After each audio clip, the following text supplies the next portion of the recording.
प्यारे बच्चों, संख्या के विषय में आप सभी भली भांति परिचित हैं, जानते हैं। संख्या अर्थात जैसे गणित में जिसका उपयोग किया जाता है या गणना के लिए जिसका उपयोग किया जाता है, आप जानते हैं 1, 2, 3, 4 आप लोगों ने पहली कक्षा से पढ़ा है। तो ये संख्याएं जो हैं, इनको हम संस्कृत में क्या कहते हैं, किस तरह से इसकी उपयोगिता संस्कृत में की जा सकती है या संस्कृत में इसका व्यवहार कैसे किया जाता है, इसके विषय में आपने पिछली कक्षाओं में भी अध्ययन किया है। तो आइए हम पिछली कक्षाओं में आपने जो अध्ययन किया है उसी कड़ी को आगे बढ़ाते हुए पुनः एक बार हम चर्चा करेंगे संख्यावाची प्रकरण पर। प्यारे बच्चों, आज हम जो पढ़ने जा रहे हैं वह विषय है संख्यावाची। संख्याओं के विषय में आप जानते ही हैं। आपने जैसे हम कहते हैं 1, 2, 3, 4, 5, 6, 7, 8, 9, 10। अब इन संख्याओं को संस्कृत में क्या कहते हैं?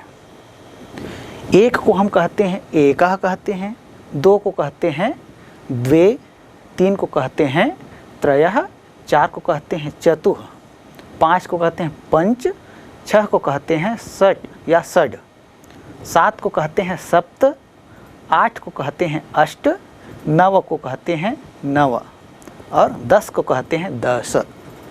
तो इस तरह से 1 से 10 तक की संख्याएं हैं। बहुत महत्वपूर्ण है ये, क्योंकि इन्हीं पर आधारित आगे की संख्याएं हैं। इसलिए इन संख्याओं को भली भांति जान लेना आवश्यक होता है।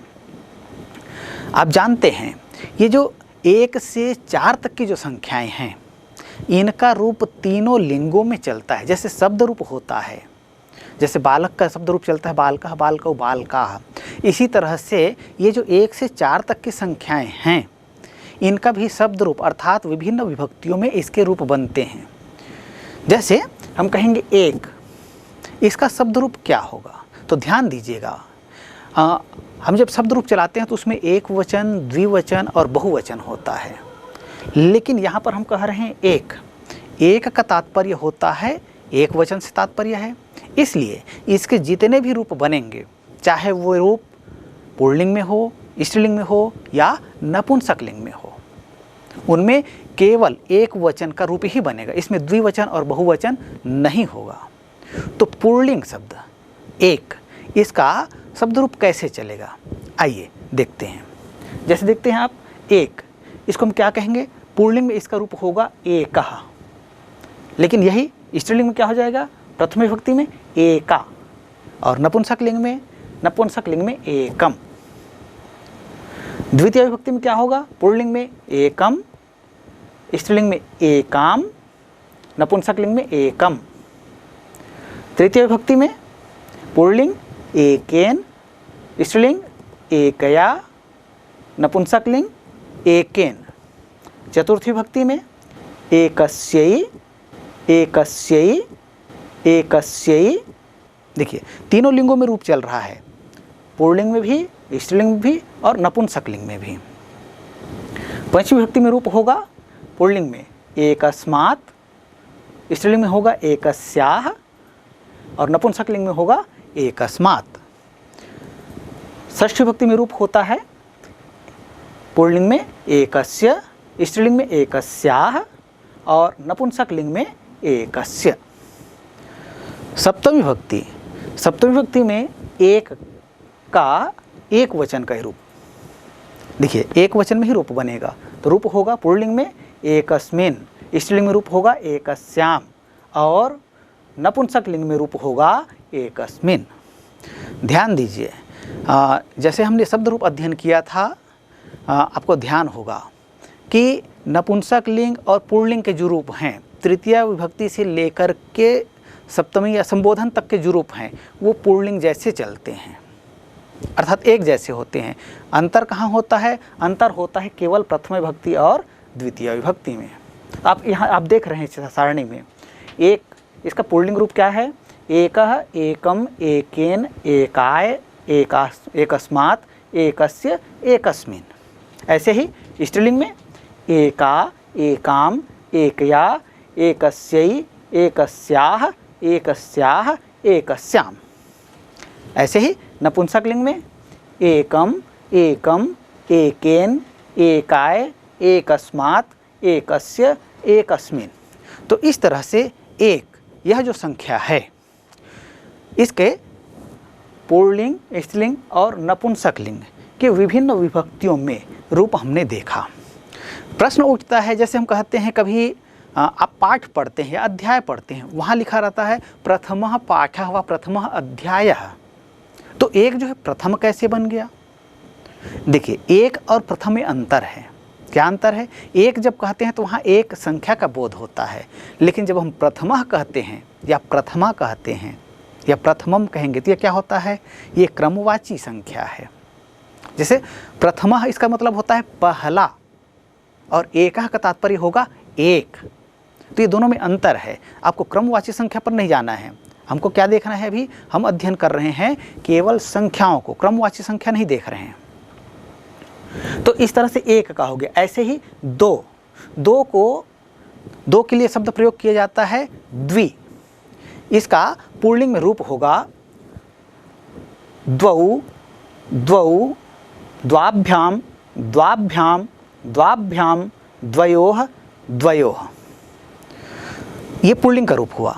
ऐसे ही स्त्रीलिंग का इसका रूप होगा द्वे, द्वे, द्वाभ्याम, द्वाभ्याम, द्वाभ्याम, द्वयोः, द्वयोः। ध्यान दीजिएगा, दो की संख्या है, दो की संख्या के लिए नपुंसक लिंग में प्रयोग करेंगे। तब वहाँ क्या कहेंगे? तब वहाँ पर हम प्रयोग करेंगे द्वे, द्वे, द्वाभ्याम, द्वाभ्याम, द्वाभ्याम, द्वयोः, द्वयोः। तीन, तीन की संख्या को हम किस तरह से विभिन्न विभक्तियों में कह सकते हैं? ध्यान दीजिएगा, तीन या तीन से अधिक की संख्या को हम संस्कृत में बहुवचन कहते हैं। तो इसलिए इसका जो रूप बनेगा विभिन्न विभक्तियों में, वे केवल और केवल बहुवचन में इसका रूप होगा।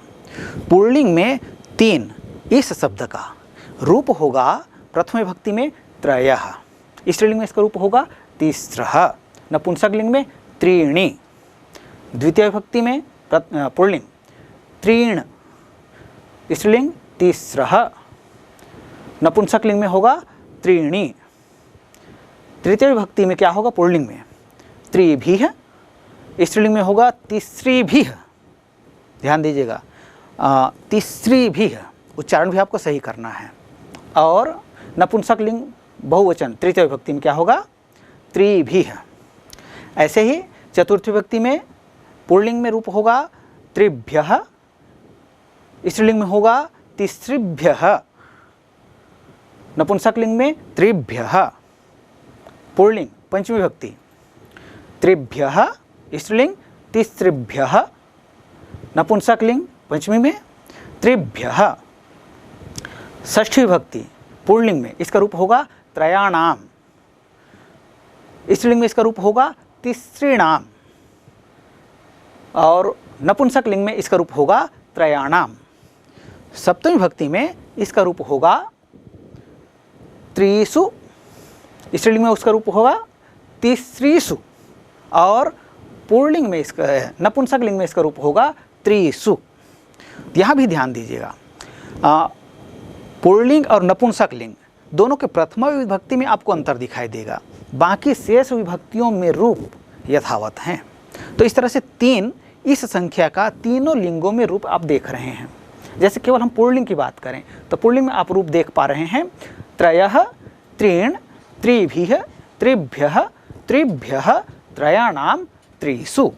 यह हुआ। स्त्रीलिंग में इसका रूप होता है तिस्रः, तिस्रः, तिस्रिभिः, तिस्रिभ्यः, तिस्रिभ्यः, तिस्रीणाम, त्रिसृषु। और नपुंसक लिंग में इसका रूप बनता है त्रीणि, त्रीणि, त्रिभिः, त्रिभ्यः, त्रिभ्यः, त्रयाणाम, त्रिषु। ये हो गया तीन की संख्या। इसी तरह से चार की जो संख्या है, चार को हम कहते हैं चतुः कहते हैं। इसको हम विभिन्न विभक्तियों में इसके जो रूप बनेंगे ये भी कैसे बनेंगे? बहुवचन में रूप बनेंगे। क्यों? क्योंकि ये चार की संख्या है। हमने कहा वचनों की बात कही, एक वचन कहते हैं तो एक की संख्या का बोध होता है, दो कहते हैं, द्विवचन कहते हैं तो दो की संख्या का बोध होता है, और बहुवचन कहते हैं तो तीन या तीन से अधिक की संख्या का बोध होता है। और अभी हम बात कह रहे हैं चार का, तो चार क्या है? चार तीन से अधिक है ना। हाँ, तो इसलिए इसका भी जो रूप बनेगा वो कैसे होगा? ये बहुवचन में इसका रूप बनेगा। प्रथमा से लेकर सप्तमी विभक्ति तक। प्रथम विभक्ति पुल्लिंग में इसका रूप होगा चत्वारः, स्त्रीलिंग में इसका रूप होगा चतस्रः, नपुंसकलिंग में इसका रूप बनता है चत्वारि। ऐसे ही द्वितीय विभक्ति में रूप बनेगा पुल्लिंग में चतुरः, स्त्रीलिंग में रूप बनेगा चतस्रः, और नपुंसकलिंग में रूप बनेगा चत्वारि। तृतीय विभक्ति पुल्लिंग में रूप बनेगा चतुर्भिः, स्त्रीलिंग तृतीय विभक्ति में रूप बनेगा चतस्रीभिः, और नपुंसकलिंग में रूप बनेगा चतुर्भिः। चतुर्थी विभक्ति में चार का पुल्लिंग में रूप बनेगा चतुर्भ्यः, और स्त्रीलिंग में इसका रूप बनेगा चतस्रीभ्यः, और नपुंसकलिंग में रूप बनेगा चतुर्भ्यः। पंचमी विभक्ति में वही रूप बनेगा जो चतुर्थी विभक्ति में बना है सभी में। जैसे पुल्लिंग में देखते हैं, पंचमी विभक्ति क्या होगा? चतुर्भ्यः, स्त्रीलिंग में चतस्रीभ्यः, और नपुंसकलिंग में भी रूप बनेगा चतुर्भ्यः। षष्ठी विभक्ति में रूप बनेगा पुल्लिंग में चतुर्णाम, स्त्रीलिंग में इसका रूप बनता है चतस्रीणाम, नपुंसकलिंग में रूप बनेगा चतुर्णाम। सप्तमी विभक्ति पुल्लिंग में इसका रूप बनेगा चतुर्षु, स्त्रीलिंग में रूप बनेगा चतस्रीषु, और नपुंसकलिंग में रूप बनेगा चतुर्षु। तो इस तरह से चार की संख्या का तीनों लिंगों में रूप हमने देखा। आइए एक बार केवल पुल्लिंग को देखते हैं। पुल्लिंग का रूप आप देख पा रहे हैं। प्रथम विभक्ति में है चत्वारः, एक साथ बोलता हूँ मैं, चत्वारः, चतुरः, चतुर्भिः, चतुर्भ्यः, चतुर्भ्यः, चतुर्णाम, चतुर्षु। इसी तरह से स्त्रीलिंग का रूप चतस्रः, चतस्रः, चतस्रीभिः, चतस्रीभ्यः, चतस्रीभ्यः, चतस्रीणाम, चतस्रीषु। और नपुंसकलिंग का रूप देख रहे हैं आप, चत्वारि, चत्वारि, चतुर्भिः, चतुर्भ्यः, चतुर्भ्यः, चतुर्णाम, चतुर्षु। तो इस तरह से 1 से 4 तक की जो संख्याएं हैं इसके तीनों लिंगों में रूप चलते हैं।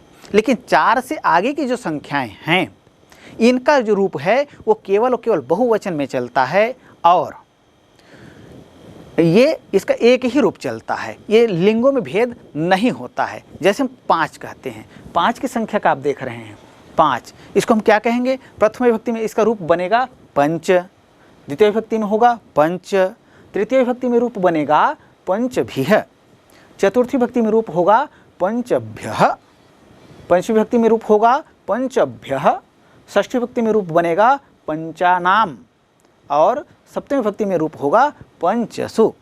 तो इसी तरह से आगे की और भी जितनी संख्याएं हैं उन सब का रूप भी केवल इसी तरह से एक ही लिंग में चलेगा। अर्थात यह कहें कि तीनों लिंगों में इनका रूप जो है एक समान होता है। तो जैसे 5 की संख्या का जो रूप आप देख रहे हैं, जैसे पंच, पंच, पंचभिः, पंचभ्यः, पंचभ्यः, पंचाणाम, पंचसु, तो इसी तरह से शेष संख्याओं के रूप भी बनेंगे। तो आइए ये जो संख्याएं हैं, पहले तो 1 से 100 तक की संख्याएं हैं, इनको संस्कृत में क्या कहा जाता है इसके विषय में हम जानकारी प्राप्त करते हैं। तो 1 से 10 तक की संख्याओं के विषय में आप भली भांति परिचित हैं। जैसे 1 को कहते हैं एकः, 2 को कहेंगे द्वे, 3 को कहेंगे त्रयः, 4 को कहते हैं चतुः, 5 को कहते हैं पंच, 6 को कहते हैं षट या षड, 7 को कहते हैं सप्त, 8 को कहते हैं अष्ट, 9 को कहते हैं नव, और 10 को कहते हैं 10। इसके आगे की जो संख्याएं हैं उसको क्या कहेंगे? आगे की संख्या जैसे 11 कहते हैं, 11 को संस्कृत में क्या कहेंगे ये जानना बहुत जरूरी है। हाँ, तो क्या कहेंगे? हाँ, बिल्कुल सही कहा आपने। 11 को कहते हैं एकादश और 12 को कहते हैं द्वादश। देखिए, ये जो हमने पढ़ा है पहले, इकाई संख्या और दहाई संख्या के विषय में जानते हैं। तो 10 जैसे कहते हैं तो उसमें एक क्या है, वो दहाई अंक है। तो वैसे ही जैसे हम 11 कहते हैं, 11 का तात्पर्य क्या है, उसमें एक और एक 2 बार है, लेकिन एक जो है वो दहाई का अंक है और एक इकाई का अंक है। तो 11 कहने के लिए क्या कहना पड़ेगा, जो इकाई का अंक है उसको हम पहले कहेंगे, उसके बाद फिर दहाई के अंक को कहेंगे। तो इस तरह से हम 11 कह पाएंगे। अब देखते हैं 1 और 1, तो इकाई का अंक क्या है, 1 है, और दहाई का अंक क्या है, 10 है। तो 1 और 10 दोनों को मिला दीजिए, वो बन जाएगा एकादश। तो एकादश अर्थात 11। ऐसे ही द्वादश, इसका तात्पर्य हुआ 12। 13 के लिए कहेंगे त्रयोदश, 14 के लिए कहेंगे चतुर्दश, 15 के लिए कहेंगे पंचदश, और 16 के लिए कहते हैं षोडश, 17 के लिए कहते हैं सप्तदश, 18 के लिए कहते हैं अष्टादश, 19 के लिए कहते हैं, देखिए 19 के लिए 2 प्रकार से आप कह सकते हैं। 19 को एक हम कह सकते हैं नवदश या एकोनविंशतिः, और 20 को कहते हैं विंशतिः। यहाँ 19 जो है, इस संख्या को 2 प्रकार से हमने क्यों कहा, इसलिए क्योंकि 19 में हम देखते हैं 9 जो है इकाई का अंक है, तो हमने कहा 9, और दहाई का अंक है 10, तो 9 और 10 कह दिए, ये 19 हो गया। दूसरा तरीका क्या है, दूसरा तरीका हम ये कह सकते हैं एकोन, एक नहीं है, या कहें कि एक कम है, किसमें, विंशतिः। विंशतिः कहते हैं 20 को, तो 20 में एक कम अर्थात 19, यही हुआ ना। तो ऐसा ही संस्कृत में इसको हम दोनों तरह से कह सकते हैं, 9 10 भी कह सकते हैं और एकोनविंशतिः भी कह सकते हैं। इसी तरह से आगे की जो संख्या है, जैसे 21 कहना है, तो 21 कहने के लिए क्या कहना होगा, 21 में हम देखते हैं इकाई का अंक है 1 और दहाई का अंक है 20 अर्थात विंशतिः। तो उसको कहेंगे, क्या कहेंगे, एक विंशतिः। 22 को क्या कहेंगे, द्विविंशतिः। 23 को कहेंगे त्रिविंशतिः। 24 को कहेंगे चतुर्विंशतिः। देखिए, इन संख्याओं को इस तरह से कैसे कहते हैं, जैसे आप सभी अंग्रेजी के विषय में भली भांति परिचित हैं। उसमें जैसे आपको 25 कहना है अंग्रेजी में, तब क्या कहेंगे आप, तब उसको आप कहते हैं 25। वहाँ भी आपने क्या कहा, जो दहाई का अंक है 20, उसको आपने कहा 20, और फिर 5 और है उसमें, तब उसको आपने कहा 5, तो 25 इति, इस तरह से क्या हो गया, वो इसको आपने कहा 25 को आपने कह दिया 25। तो ऐसे ही जब हम संस्कृत में इसको कहना चाहेंगे तब क्या कहेंगे, तब वहाँ इकाई के अंक को हम पहले लेते हैं और फिर दहाई के अंक को उसके पश्चात रखते हैं। तो जिस 25 को आप 25 कह रहे हैं, इसी को जब हम संस्कृत में कहेंगे तो 20 को हम कहते हैं विंशतिः और 5 को कहते हैं पंच। तो अब हमको इकाई को पहले कहना है, तो पंच को आप पहले ले आइए, पंचविंशतिः। पंचविंशतिः इति 25। ऐसे ही षड्विंशतिः, सप्तविंशतिः, अष्टविंशतिः, नवविंशतिः भी कहेंगे और एकोनत्रिंशत् भी कहेंगे। क्यों? क्योंकि 63 कहते हैं 30 को, तो नवत्रिंशत् भी कहेंगे और एकोनत्रिंशत् भी कहेंगे। फिर कहते हैं 30, 30 को कहते हैं 63। अब ऐसे ही 31 कहना है, तब क्या कहेंगे, 31 के लिए हम कहते हैं एकत्रिंशत्। 32, 32 के लिए प्रयोग करते हैं द्वित्रिंशत्। 33 के लिए कहेंगे त्रित्रिंशत्। 34 के लिए कहेंगे चतुर्त्रिंशत्। 35 के लिए कहेंगे पंचत्रिंशत्। 36 के लिए कहेंगे षड्त्रिंशत्। 37 के लिए कहेंगे सप्तत्रिंशत्। 38 के लिए कहेंगे अष्टत्रिंशत् और 39 के लिए कहेंगे नवत्रिंशत् या एकोनचत्वारिंशत्। देखिए, जैसे हम कहते हैं, क्या कहते हैं, 39 कहते हैं, 40 में ऊन है अर्थात एक कम है, उसको हम 39 कहते हैं। इसी ऊन को, अर्थात ऊन मतलब क्या हुआ, न्यून, न्यून मतलब कम, एक कम है, उसको हम कहते हैं 39 कहते हैं हिंदी में। और ऐसे ही जब हमको इसको संस्कृत में कहना होगा तब क्या कहेंगे, तब इसके लिए हमको यह जानना होगा कि 40 को संस्कृत में क्या कहते हैं। तो 40 को कहा जाता है चत्वारिंशत्, और उसमें एक कम अर्थात 39 हो गया, तब उसको क्या कहेंगे, एकोनचत्वारिंशत्। इस तरह से कह सकते हैं। या दूसरा तरीका क्या है, 30 और 9, भाई दहाई का अंक क्या है, 3 है, 30 अर्थात वो 30 है वो, तो 30 को कहते हैं क्या, 63 कहते हैं। और उसके बाद फिर क्या है, 9 है, तो इकाई को चूंकि हमको पहले लेना है, तब हमने कहा 9त्रिंशत् या एकोनचत्वारिंशत्। इस तरह से कह सकते हैं 39 को। फिर 40 के लिए चत्वारिंशत्। प्यारे बच्चों, इसी तरह के क्रम को आपको आगे बढ़ाना है। जैसे आपको 41 कहना है, 41 के लिए क्या कहेंगे, एकचत्वारिंशत्, द्विचत्वारिंशत्, त्रिचत्वारिंशत्, पंचचत्वारिंशत्, पंचचत्वारिंशत्, इसके पश्चात षड्चत्वारिंशत्, सप्तचत्वारिंशत्, अष्टचत्वारिंशत्, नवचत्वारिंशत्, नवचत्वारिंशत् भी कहेंगे। और क्या कहेंगे, हाँ दूसरा तरीका भी जो हमने बताया था, बिल्कुल सही, उसके लिए कहेंगे एकोनपंचाशत् कहेंगे। क्यों, क्योंकि 50 का तात्पर्य होता है 50, या कहें कि 50 को 50 कहा जाता है। तो एकोनपंचाशत् और नवचत्वारिंशत् दोनों का तात्पर्य है 49। फिर 50 के लिए हम कहेंगे 50। ऐसे ही आगे बढ़ते चले जाएं, देखेंगे 51 कहेंगे।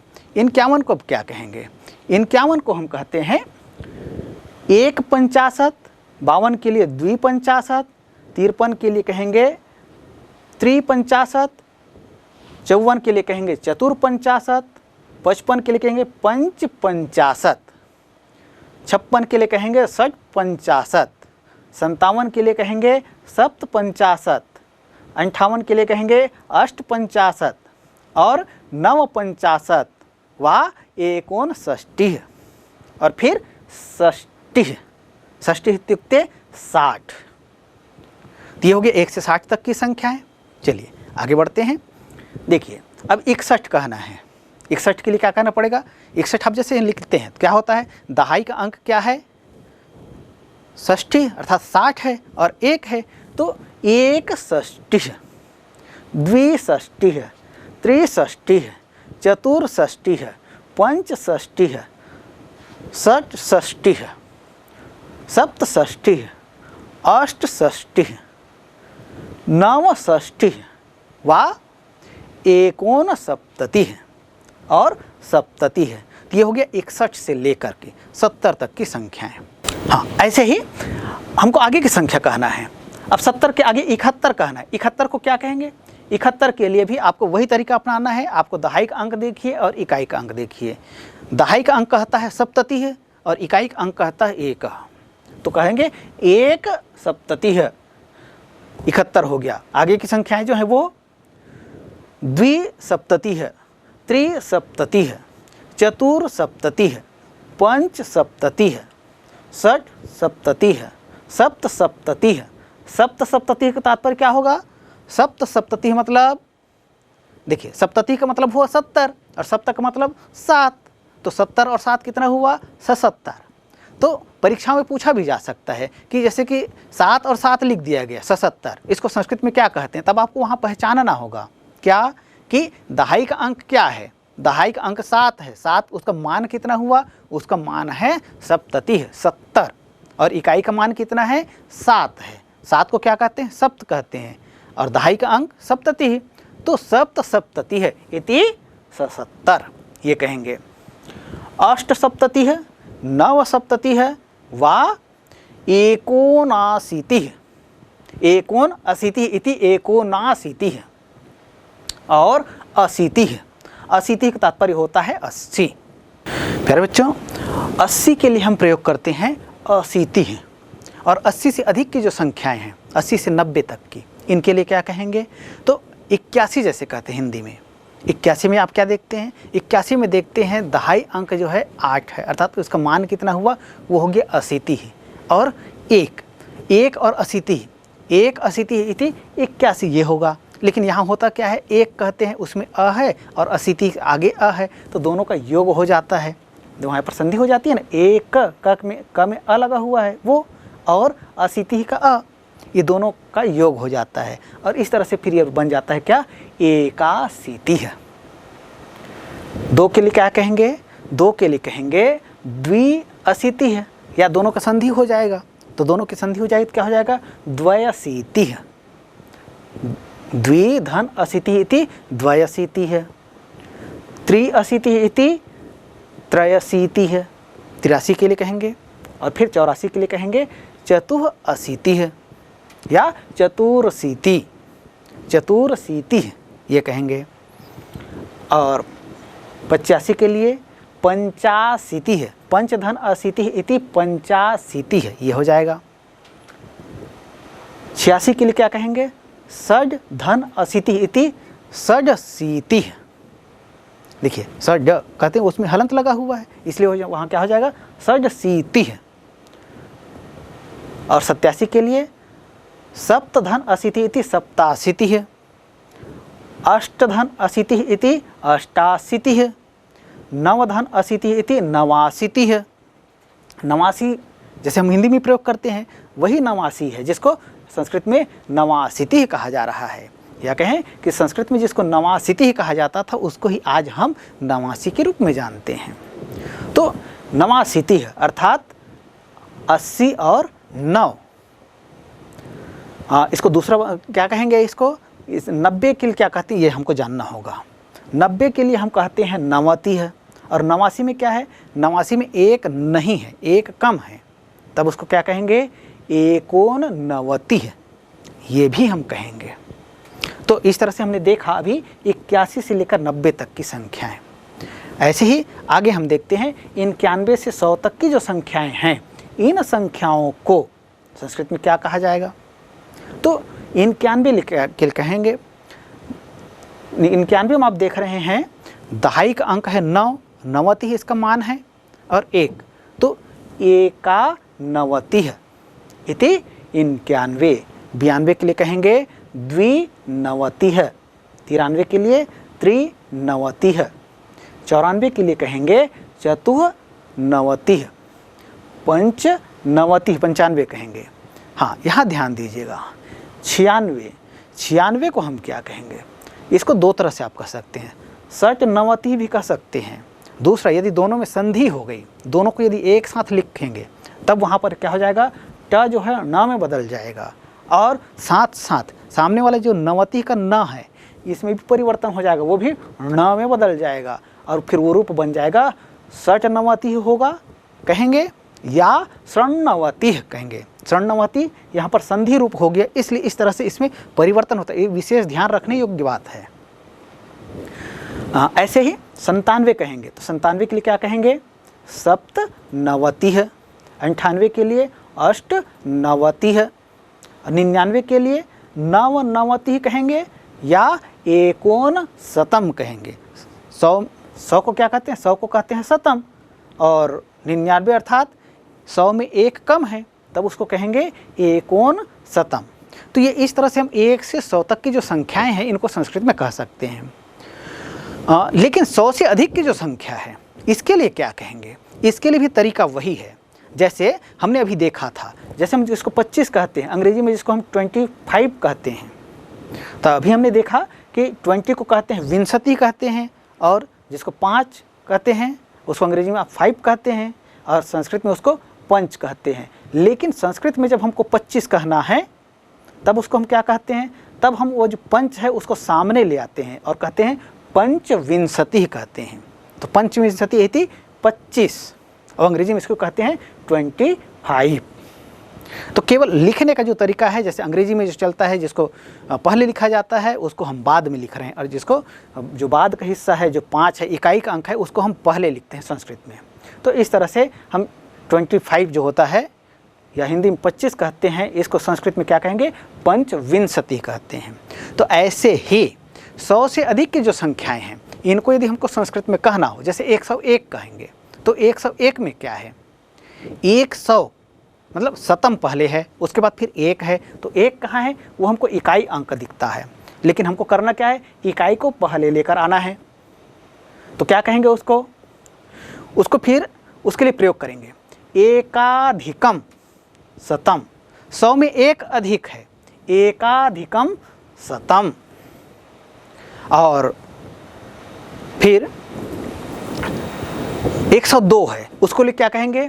देखिए यहाँ पर क्या है? द्वि अधिकम शतम, ये है, तो द्वि धन अधिकम, ये यहाँ पर दोनों में संधि हो जाती है, तो द्वि धन अधिकम कहते हैं, तो यहाँ पर यण स्वर संधि हो जाता है और फिर वो रूप बन जाता है द्वयधिकम शतम। 103 के लिए कहेंगे 103, इसके लिए कहेंगे त्रयधिकम शतम, त्रिधन अधिकम धन शतम इति त्रयधिकम शतम। संधि हो गई यहाँ पर, त्रिधन अधिकम त्रयधिकम, तो त्रयधिकम शतम इति 103। 104 के लिए कहेंगे चतुः अधिकम शतम व चतुरधिकम शतम। तो ऐसा करते हैं, तो यहाँ पर भी संधि हो गई। ऐसे ही 105 है, 105 के लिए क्या कहेंगे? 105 देखिए, 5 के लिए क्या कहते हैं ये जानना होगा, और 100 के लिए क्या कहते हैं वो जानना होगा। तो 100 के लिए कहते हैं शतम और 5 के लिए कहते हैं पंच। तो 105 में है क्या? 105 में शतम से पंच अधिकम अस्ति है, शतम से 5 अधिक है, 100 से 5 अधिक है, तो इसलिए क्या कहेंगे? पंच अधिकम शतम व पंचाधिकम शतम, ये कहेंगे। और 96 के लिए 106 के लिए क्या कहेंगे? 6 के लिए क्या कहते हैं? 6 के लिए कहते हैं षड कहते हैं, और 6 क्या है? अधिक है, किसमें? शतम में, तो षड अधिकम शतम या षड अधिकम शतम। इसी तरह से 107 के लिए कहेंगे सप्तधन अधिकम इति सप्ताधिकम। यहाँ पर भी संधि हो गई, देखिए ध्यान दीजिए, दीर्घ स्वर संधि हो जाता है और अ मिलता है तो क्या हो जाता है? वो दीर्घ हो जाता है, या दो स्वर आपस में मिलते हैं, दो समान स्वर आपस में मिलते हैं तो उसका रूप जो है दीर्घ हो जाता है। तो सप्त कहते हैं, तो त का जो अ है वो और अधिकम का अ है वो, ये दोनों का योग हो जाता है, फिर क्या बन जाता है? वो सप्ताधिकम शतम इति 107। ऐसे ही 108 कहना है, तब क्या होगा? 8 के लिए क्या कहते हैं? 8 के लिए कहते हैं अष्ट कहते हैं, और शतम, तो अष्टाधिकम शतम इति 108। 109 के लिए क्या कहेंगे? 9 जो कहते हैं उसके लिए प्रयोग किया जाता है नव का, तो नवाधिकम शतम इति 109। और 110 के लिए क्या कहेंगे? 110 के लिए प्रयोग किया जाएगा दशाधिकम शतम। दशाधिकम शतम अर्थात 100 में 10 अधिक है, 100 में 10 अधिक है, तो 10 को हम पहले कहते हैं चूँकि इकाई का अंक है, इकाई से हम आगे बढ़ते हैं, तो इकाई, दहाई, सैकड़ा, तो दहाई का अंक पहले, उसके बाद फिर सैकड़ा का अंक लेंगे, तो दशाधिकम शतम, ये कहेंगे 110 के लिए। इसी तरह से 111 से 120 तक की जो संख्याएं हैं, इन संख्याओं को क्या कहेंगे? आइए देखते हैं। तो 111, इसमें क्या है कि 11, देखिए 111 कैसे बनता है? इसमें 3 अंक हैं, कौन कौन से हैं? 3 अंक आपको दिखाई दे रहा है। प्रथम अंक जो है वो क्या है? वो सैकड़ा का है, ये शतम को बताता है। और द्वितीय अंक जो है वो क्या है? दहाई का है, वो 10 को बताता है। और तीसरा जो है इकाई का अंक है, वो इकाई को बता रहा है। तो इकाई में 1 दिख रहा है और दहाई में 1 दिख रहा है, वो उसका मान क्या हुआ? इकाई में जो 1 है उसका मान हुआ 1, दहाई में जो अंक 1 दिखाई दे रहा है उसका मान हुआ 10, और सैकड़ा में जो दिखाई दे रहा है उसका मान हुआ शतम। तो एकादश, एकादश का तात्पर्य हुआ 11, तो एकादश अधिकम शतम, ये हो गया 111। 12 के लिए क्या कहेंगे? 12 के लिए प्रयोग किया जाता है द्वादश का, तो द्वादश अधिकम शतम इति 112। त्रयोदश अधिकम शतम या त्रयोदशाधिकम शतम, ये कहेंगे 113 को। और 114 इसके लिए क्या कहेंगे, इसके लिए प्रयोग करेंगे चतुर्दशाधिकम शतम। 115 के लिए पंचदशाधिकम शतम। 116 इसके लिए प्रयोग करेंगे षोडश अधिकम शतम इति षोडशाधिकम शतम, ये हो गया 116। ऐसे ही 117 इसके लिए प्रयोग किया जाएगा सप्तदशाधिकम शतम। 118 के लिए कहेंगे अष्टादशाधिकम शतम।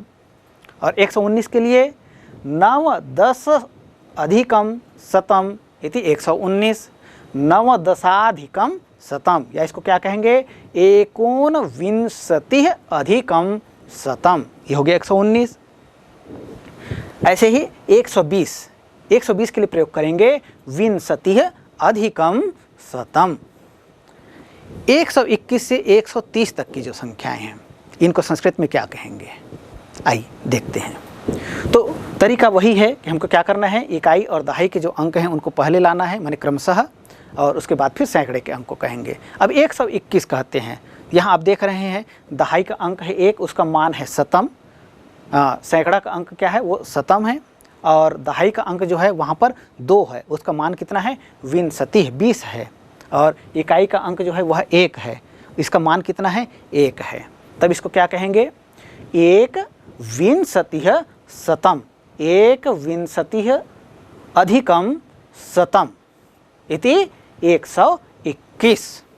121 को क्या कहेंगे एक विंशति अधिकम शतम। 122 को क्या कहेंगे, 122 को कहेंगे द्विविंशति अधिकम शतम। 123 को कहेंगे त्रिविंशति अधिकम शतम। 124 को कहेंगे चतुर्विंशति अधिकम शतम।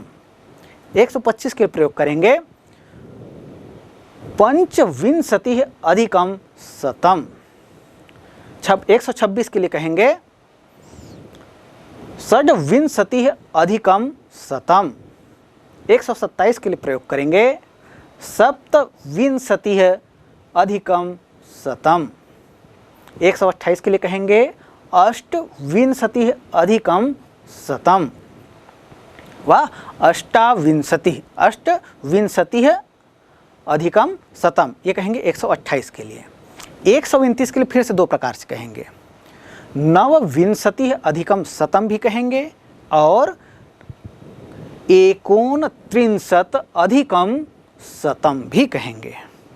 और 130 के लिए प्रयोग करेंगे त्रिंशताधिकम शतम, त्रिंशत धन अधिकम त्रिंशताधिकम शतम, ये हो गया 130। इसी तरह से 131 से 140 तक की जो संख्याएं हैं उनके लिए हम प्रयोग करेंगे। देखिए चत्वारिंशत कहा जाता है 40 को, ये हमको ध्यान रखना है। ये जो संख्या प्रकरण है इसमें जो 10-10 की जो संख्याएं हैं, पहले तो 1 से 10 की जो संख्याएं, 1 से 10 की जो संख्याएं हैं 1 2 3 4 5 6 7 8 9 10, ये महत्वपूर्ण है। इसके अतिरिक्त जो आपको दहाई वाला अंक जो दिखाई दे रहा है, जो संख्यात्मक मान है वो, जैसे कि आप देख रहे हैं नीचे देख रहे हैं 10, विंशति, त्रिंशत्, चत्वारिंशत्, पंचाशत्, षष्टि, सप्तति, अशीति, नवति और शतम।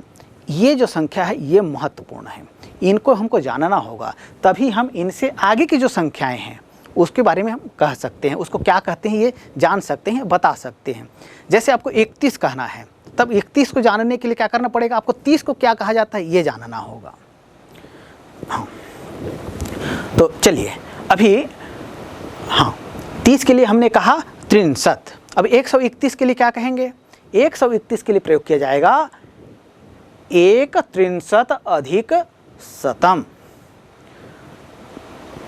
132 के लिए कहेंगे द्वित्रिंशत् अधिकम शतम। 133 के लिए कहेंगे त्रित्रिंशत् अधिकम शतम। 134 के लिए कहेंगे चतुर्त्रिंशत् अधिकम शतम। 135 के लिए कहेंगे पंचत्रिंशत् अधिकम शतम। 136 के लिए कहेंगे षड्त्रिंशत् अधिकम शतम। 137 के लिए कहेंगे सप्तत्रिंशत् अधिकम शतम। 138 के लिए कहेंगे अष्टत्रिंशत् अधिकम शतम।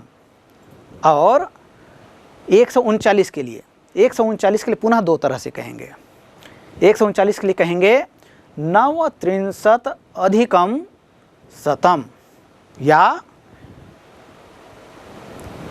एकोनचत्वारिंशत् अधिकम शतम।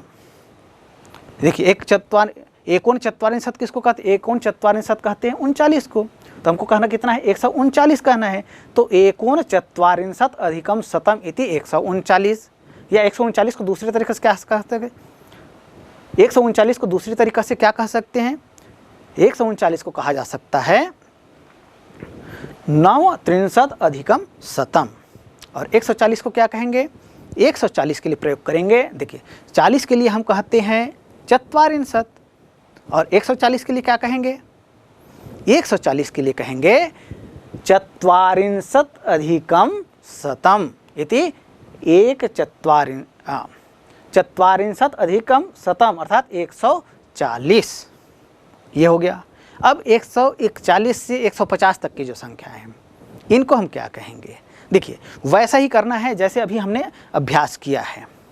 इकाई के अंक को पहले, फिर दहाई के अंक को, फिर सैकड़े के अंक को संस्कृत में रखेंगे और इस तरह से हम जो विभिन्न संख्याएं हैं इनको कह सकते हैं, बता सकते हैं। 141 के लिए क्या कहेंगे? 141 में देख रहे हैं इकाई का अंक है 1, उसका मान भी है 1, और दहाई का मान है 4, चत्वारिंशत् 40। दहाई में 4 दिखाई दे रहा है, उसका मान कितना है? चत्वारिंशत् है। और सैकड़ा में क्या दिखाई दे रहा है? 1, उसका मान है शतम। तो 1 अधिकम शतम इति 141। 2 अधिकम शतम अर्थात 142। 3 अधिकम शतम यह हो गया 143। 4 अधिकम शतम ये कहेंगे 144 को। 5 अधिकम शतम ये कहते हैं 145 को। 6 अधिकम शतम ये कहते हैं 146 को। 7 अधिकम शतम ये कहते हैं 147 को। 8 अधिकम शतम ये कहते हैं 148 को। 149 इसको पुनः दो तरह से कहेंगे। पहला तरीका क्या होगा? पहला तरीका ये है कि 49 अधिकम शतम, ये एक तरीका हो गया 149 को कहने का। दूसरा तरीका क्या होगा? दूसरा तरीका के लिए आपको 50 को क्या कहते हैं ये जानना होगा। 50 को क्या कहते हैं? हाँ बिल्कुल सही कहा, 50 को कहते हैं 50। तो 149 जब कह रहे हैं तो उसमें क्या है? 150 में एक कम है, तो एक कम के लिए क्या शब्द प्रयोग करते हैं? एक शब्द, हाँ बिल्कुल ठीक कहा आपने। एक शब्द, एक जब कम हो तो उसके लिए हम एकोन कहते हैं। तो 50 में एक कम है तो 49 ये हो गया 49 के लिए। अब इसको हमको कहना क्या है? 149 कहना है। तब क्या कहेंगे? 49 अधिकम शतम इति 149। और 150 को क्या कहेंगे? 150 को कहेंगे 50 अधिकम शतम व 150 अधिकम शतम ये कहेंगे। तो इस तरह से हमने 1 से लेकर 150 तक की जो संख्याएं हैं इनको संस्कृत में क्या कहते हैं या इसको कैसे अभिव्यक्त किया जा सकता है, इसके विषय में अभी अभ्यास किया। और इन संख्याओं से संबंधित विभिन्न परीक्षाओं में अलग अलग तरह के प्रश्न पूछे जाते हैं। कभी सामान्य रूप से कोई एक संख्या लिखी हुई होती है। देखिए संख्या लिखने का जो संख्यात्मक तरीका है, जैसे आप देख रहे हैं 125 जैसे लिख दिया। अब इसको संस्कृत में क्या कहेंगे? ये कहा जाएगा। तब आप क्या कहेंगे? तब उसके लिए फिर आपको जानना होगा कि इकाई का मान क्या है, दहाई का मान क्या है और सैकड़े का मान क्या है और इसको किस तरह से लिखा जाता है। तो आप देखेंगे जैसे 125 कहा जा रहा है, परीक्षा में पूछ दिया गया ये 125 लिखा हुआ, इसको संस्कृत में लिखिए, ये कहा गया। तब क्या करेंगे? तब आप देखें 5 को क्या कहते हैं, 5 को कहते हैं पंच कहते हैं। उसमें दहाई का मान क्या है, दहाई में दिख रहा है 2, मान क्या है उसका 20, तो 20 को क्या कहते हैं, विंशति है, तो पंच विंशति है। और ये क्या है, 25 क्या है, ये अधिक है, किसमें, सैकड़ा का मान क्या दिख रहा है, सैकड़ा के स्थान पर क्या दिख रहा है, 1 दिख रहा है, उसका मान कितना है, शतम है। तो ये क्या है, ये अधिक है। क्या, कौन सा अधिक है, ये 25 जो दिख रहा है वो अधिक है, किससे अधिक है, 100 में अधिक है। तब क्या होगा ये, तब इसको हम कहेंगे पंच विंशति अधिकम शतम। तो इस तरह से आप 125 को बता सकते हैं। तो परीक्षा में इस तरह की संख्याएं पूछी जाती हैं। कभी कभी ये होगा कि आपको संस्कृत में ये अंक लिखा हुआ दिखाई देगा, शब्द के रूप में लिखा हुआ होगा, अंकों के रूप में नहीं होगा, शब्दों के रूप में यदि लिखा हुआ होगा और इसको आपको अंकों में परिणत करना हो, तब कैसे करेंगे। जैसे परीक्षा में आपको पूछ दिया गया कि 49 अधिक शतम, इसको आपको संख्यात्मक में बताना है, संख्यात्मक रूप में लिखना है, अंकों के रूप में लिखना है। अब उसके लिए फिर आपको क्या करना पड़ेगा, आपको जानना होगा 9 का मतलब होता है 9, 49 का मतलब हुआ 40 और अधिकम मतलब ज़्यादा है, किससे, फिर आगे देखिए क्या लिखा है, शतम। तो शतम में क्या है, अधिक है, कितना, 44 और 9। तो शतम के लिए एक आप सैकड़ा का अंक लिख लीजिए, केवल शतम की बात कही जा रही है, तो अर्थात 1 की बात कही जा रही है। देखिए अगर कहीं 1 से अधिक की संख्या का बोध हो तो वहाँ पर आपको संख्या बताना होता है, लेकिन यदि आपको 1 कहना होता है तो उसके लिए हमको 1 कहने की आवश्यकता नहीं होती। जैसे 100 कहना है तो हम केवल शतम कहेंगे, लेकिन 500 कहना है तब क्या कहेंगे, तब उसके लिए हम पंच शतम कहेंगे। तो 100 कहना है तो केवल हम शतम का प्रयोग करेंगे। जैसे 100 रुपये कहते हैं तो शतम रुपये काणी ये कहेंगे, लेकिन 500 रुपये कहेंगे तो पंच शतम ये इसका प्रयोग करते हैं। तो शतम बस लिखा है तो इसका मतलब हुआ कि केवल 100 की बात कही जा रही है, और उसमें कितना है, 44 कहा जा रहा है, मतलब दहाई का अंक कितना है, 4 है। और उसके बाद फिर क्या, पहले क्या कहा गया है, 9 कहा गया है, तो 9 का मतलब क्या होगा, वो इकाई का अंक है। तो शतम के स्थान पर हम क्या लिखेंगे, 1 लिखेंगे, और दहाई के स्थान पर 44 कहा गया है तो वहाँ पर 4 लिखेंगे, और इकाई के स्थान पर कहा गया है 9 तो वहाँ हम लिखेंगे 9। तो इस तरह से हो जाएगा 149। तो 49 अधिकम शतम, इसका तात्पर्य क्या हुआ, इसका मतलब हुआ 149 कहा जा रहा है। तो प्यारे बच्चों, इसी तरह से और विभिन्न जो संख्याएं हैं, अभी हमने जो अध्ययन किया 1 से 150 तक की, इनसे संबंधित परीक्षा में प्रश्न पूछा जा सकता है। इन प्रश्नों के लिए आप तैयार रहेंगे। जैसे कुछ प्रश्न मैं आपको दे रहा हूं और इन संख्यात्मक रूप में आपको लिखना है, अंकों के रूप में लिखना है। जैसे ये संख्या है 15 अधिकम शतम, 15 अधिकम शतम, 47 अधिकम शतम, 37 अधिकम शतम, 49 अधिकम शतम। इन संख्याओं को अंकों के रूप में कैसे लिखेंगे, ये आपको लिखना है। तो ये आपका परीक्षण होगा। अभी हमने जो अभ्यास किया है वो कितना सीख पाए हैं, इसके परीक्षण के लिए ये प्रश्न आप हल करेंगे, और हल करने के पश्चात अपने विषय शिक्षक जो हैं इनसे इसका परीक्षण कराएंगे। तो प्यारे बच्चों, आज हमने बहुत महत्वपूर्ण जानकारियाँ प्राप्त की संख्याओं के विषय में, संख्याओं को संस्कृत में क्या कहते हैं या कैसे उसको अभिव्यक्त किया जाता है, इसके विषय में। तो आज के लिए इतना ही।